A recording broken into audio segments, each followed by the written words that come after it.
আপনার ছেলের জাহান্নামের আগুন থেকে বাঁচাইবেন, ফজরের নামাজ পড়াবেন, আপনার মুহে বাবা মিষ্টি ডাক নাই, ভালো ডাক নাই, আদরে ডাক নাই, যাও গেছেন আপনি ডাক দিতে, আপনার মিরি বেমার উঠে গেছে, প্রেসার উঠে গেছে, ঘরের দরজার মধ্যে লাত্তিয়া উঠবি না গাইরে তো কে এমন করেন কে?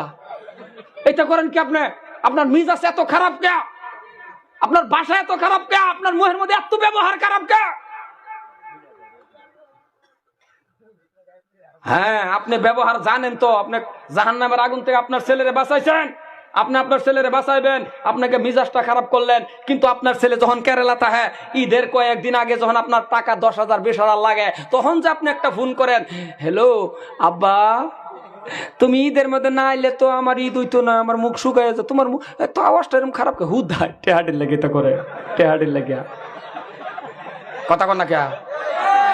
ওই টাইমে মিষ্টি মিষ্টি ডাক দেয় টাকার জন্য, টাকা